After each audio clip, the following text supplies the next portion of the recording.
वालेकुम दोस्तों। आज के इस अहम व्लॉग में बहुत बड़े डेवलपमेंट्स है जो कि आपके सामने रखूंगा कि पीके गवर्नमेंट ने एक बहुत बड़े इनकलाबी मंसूबे की मंजूरी दी है जो कि सेहत कार्ड के बाद सबसे बड़ा मंसूबा यही है। और नाजरीन, हम यह भी डिस्कस करेंगे कि लाहौर में एक बहुत बड़ा बैठक हुआ है बिलावल भुट्टो जरदारी और वजीर आजम शहबाज शरीफ के बीच, और 27वें आईनी तरमीम पर मुशावरत हुई है। इसको भी हम लोग तफसील से डिस्कस करेंगे। और उसके बाद अडियाला जेल का जो गेट है वो भी खुलने वाला है आज ही। और उसके बाद इमरान खान की कुछ लेटेस्ट खबरें आपके सामने आएगी, वो भी इसी चैनल पर आपके सामने रखूंगा। और आज वहां पर जर्नलिस्ट जरूर इमरान खान की मौकफ को लेने की कोशिश करेंगे कि इमरान खान 27वें आईनी तरमीम पर क्या कहेंगे, या चीफ जस्टिस के बारे में क्या कहेंगे, या पाकिस्तान की जो इस वक्त मौजूदा सूरत हाल है पॉलिटिक्स का, उस पर इमरान खान अपना तबसरा जरूर करेंगे। और वो जो वहां पर जर्नलिस्ट है वो हमारे पास जरूर लेके आएंगे, उस पर भी हम लोग तफसील से डिस्कस करेंगे। पाकिस्तानी गवर्नमेंट पर बैरूनी दबाव बढ़ता जा रहा है। आज तकरीबन 20 से ज्यादा बरतानवी अरकान पार्लियामेंट ने जो है खत लिखा है, लेटर लिखा है अपने वज़ीर आज़म को, अपने सेक्रेटरी जनरल को, कि पाकिस्तानी गवर्नमेंट के साथ मामलात सफारती तौर पर उठाए जाए और वहां पर जो है इमरान खान पर पाबंदी हटाई जाए या इमरान खान को जेल से रिहा कर दिया जाए। इस पर भी हम लोग तफसील से बात करेंगे कि आखिर ये क्या मामला है। चीफ जस्टिस याया खान अफरीदी ने जो है एक फुल कोर्ट इजलास मीटिंग भी बुलाया है, उस पर भी हम लोग तफसील से बात करेंगे कि हुकूमत की टांगे क्यों काम रही है। और पाकिस्तान तहरीक इंसाफ की कोर कमेटी का इजलास भी हुआ है, उसमें बहुत सख्त फैसले किए गए हैं, वो भी आपके सामने रखूंगा। जो केपीके गवर्नमेंट ने एक बड़ा मनसूबा, इनकलाबी मनसूबा पेश कर दिया है, मंजूर कर दिया है अपनी आवाम के लिए, केपीके की आवाम के लिए। वो मनसूबा ये है कि अब वहां पर 60 साल से ऊपर अगर जो भी बंदा मर जाता है, उसकी डेथ हो जाती है, वफात हो जाता है, तो उसके लिए केपीके गवर्नमेंट ने 5 लाख रुपए का ऐलान कर दिया है कि अगर जो भी बंदा 60 साल के ऊपर एज का हो और वो मर गया तो उसके लिए गवर्नमेंट 5 लाख रुपए नकद इमदाद दिया जाएगा। क्योंकि बहुत सारे लोग ऐसे भी हैं जो बहुत ज्यादा गरीब है, जो उनके पास पातियाखानी के लिए पैसे नहीं होते, या उनकी तदफीन के लिए कुछ पैसे नहीं है, चीजें वगैरह नहीं है। लोगों के मतलब वहां पर जो पातियाखानी पर लोग आते हैं, वहां पर उनका खाना पीना जो पठानों में होता है वो नहीं होता है ना, उनके पास वो खर्चे पूरे करने के लिए नहीं होते पैसे। तो ये बहुत बड़ा इकदाम है जहां तक मेरा अंदाजा है कि पीके गवर्नमेंट का अपने अवाम के लिए। और उसके बाद एक और मनसूबा यह भी है कि अगर 60 साल से पहले कोई बंदा वफात हो जाता है, किसी का डेथ हो जाता है बीमारी की वजह से या एक्सीडेंट की वजह से या दहशतगर्दी की वजह से, तो उसके लिए भी केपीके गवर्नमेंट ने 10 लाख रुपए का ऐलान कर दिया है कि उसकी फैमिली को केपीके गवर्नमेंट 10 लाख रुपए इमदाद देगा, और बहुत जल्द देगा, उसी वक्त नकद अदा करेगा, ताकि वो अपने मामलात सेट कर सके या कुछ खर्चे अपने बर्दाश्त कर सके। बहुत सारे लोग जो है वो गुर्बत की लकीर से काफी नीचे है, वो खर्चे बर्दाश्त नहीं कर सकते हैं। इसी वजह से केपीके गवर्नमेंट के इस इनकिलाबी मंसूबे का मैं खैर मुकदम करता हूँ और सराहता हूँ, तारीफ करता हूँ इसका। दोस्तों, लाहौर में एक बहुत बड़ी बैठक हुई है, 27वीं आईनी तरमीम पर बातचीत हुई है बिलावल भुट्टो जरदारी और वज़ीर आज़म शहबाज शरीफ के बीच। इन दोनों ने मुशावरत की है और इस बात पर इत्तिफाक किया है कि 27वीं आईनी तरमीम हमने हर सूरत में लाना है। पहले तो इन्होंने कोशिश किया था कि जो भी चेंजेस इन्होंने आइन में लाने थे, जो तरमीम लाना था, वो तो 24वें आईनी तरमीम में ही लाने थे उन्होंने, लेकिन बदकिस्मती से उस वक्त गवर्नमेंट के पास कुछ जल्दी थी, क्योंकि वो मंसूर अली शाह का रास्ता रोकना चाहते थे, जो कि चीफ जस्टिस मंसूर अली शाह का रास्ता उन्होंने रोक भी लिया और चीफ जस्टिस याया खान अफरीदी उन्होंने बना लिया। दोस्तों, यहाँ पर एक बहुत बड़ा पॉइंट आपके सामने रख रहा हूँ कि गवर्नमेंट ने अब फैसला कर लिया है कि हमने हर सूरत में मिलिट्री कोर्ट्स इस बार डालने हैं आईनी तरमीम में, ताकि मिलिट्री कोर्ट्स भी बन जाए, मतलब फौजी अदालतें बन जाए, और उसमें बहुत सारे सियासतदानों की भी मतलब वहां पर मुकदमात चलेंगे, और उसके बाद शायद इमरान खान के भी मुकदमात वहां पर चले जाए।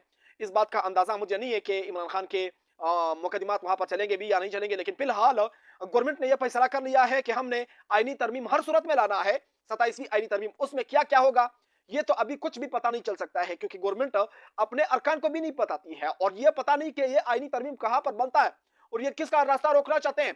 पहले तो इन्होंने रास्ता रोका चीफ जस्टिस मंसूर अली शाह का, जो कि याया अफरीदी को चीफ जस्टिस बना लिया। अब पता नहीं किसका रास्ता रोकना चाहते हैं ये लोग। दोस्तों, शहबाज गवर्नमेंट को इदारों का आशीर्वाद हासिल है, वो ये तरमीम ला भी सकते हैं, क्योंकि पाकिस्तान तहरीक इंसाफ के या अदर पार्टीज के बहुत सारे लोटे मौजूद है, वो पैसों पर बिक सकते हैं, वो पैसे लेने में कामयाब हो सकते हैं और वोट दे सकते हैं। उनके लिए कोई भी चीज नहीं है, उनके लिए इज्जत कुछ भी नहीं है।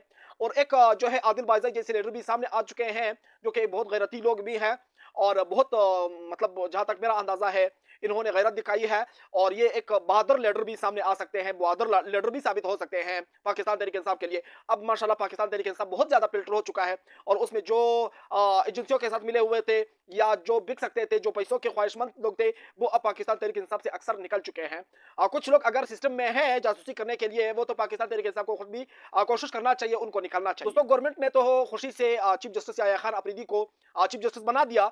अब चीफ जस्टिस ने सबसे पहले जो प्रैक्टिस एंड प्रोसीजर कमेटी है, उसमें तकरीबन जस्टिस अमीनुद्दीन को बाहर निकाल दिया और जस्टिस मुनीब अख्तर को डाल दिया, जो कि साबिक चीफ जस्टिस काजी पाज ईसा का फेवरेट बंदा था जस्टिस अमीनुद्दीन, उसको जस्टिस याह्या खान अफरीदी ने बाहर निकाल दिया और जो जस्टिस मुनीब अख्तर को काजी पाज ईसा ने फेंक दिया था, बाहर निकाल दिया था, उसको याह्या खान अफरीदी ने वापस प्रैक्टिस एंड प्रोसीजर कमेटी में डाल दिया। चीफ जस्टिस याह्या अफरीदी ने एक फुल कोर्ट का मीटिंग बुलाया है, उसमें अब बातचीत होगी।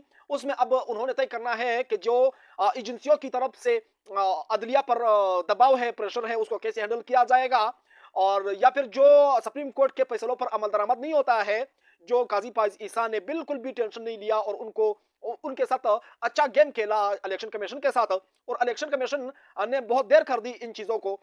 और ये जो ख़वातीन के मखसूस नशिस्तें हैं, ये मखसूस नशिस्तें किसी भी पार्टी को नहीं दिए, जो कि सुप्रीम कोर्ट ने तकरीबन 2-3 दफ़ा वाज़ेह पैगाम भी दिया है और फैसला भी दिया है कि ये मखसूस नशिस्तें पाकिस्तान तहरीक इंसाफ के हैं, लेकिन इलेक्शन कमीशन ने अभी तक नहीं दिए हैं। अब इस पर भी फैसला होना है कि वो किसको मिल सकते हैं, वो मखसूस नशिस्तें पाकिस्तान तहरीक इंसाफ को मिल सकते हैं या गवर्नमेंट के मिल सकते हैं या फिर सुप्रीम कोर्ट का फैसला माना जाएगा या नहीं माना जाएगा, वो भी फैसला हो सकता है आज।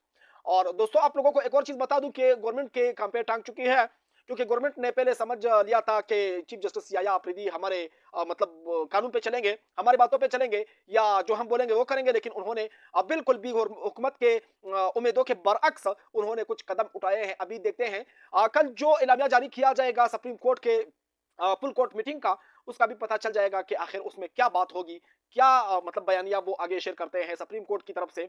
और उसमें जो है जस्टिस मंसूर अली शाह भी होंगे और उसके बाद जस्टिस मुनीब अख्तर भी होंगे, जो कि मोस्ट सीनियर तरीन जजेस हैं सुप्रीम कोर्ट के। तो अब मुझे समझ नहीं आ रहा है, अंदाजा मैं नहीं लगा सकता हूं कि वो क्या कहेंगे। दोस्तों, कुछ देर पहले पाकिस्तान तहरीक इंसाफ के कोर कमेटी का इजलास भी हुआ था और उसमें यह फैसला किया गया है कि एक बार फिर जलसों का आगाज किया जाएगा। सबसे पहले तो जलसा होगा पेशावर में और उसके बाद कोयटा में होगा और उसके बाद कराची में होगा और उन्होंने तारीखों का ऐलान भी कर दिया है।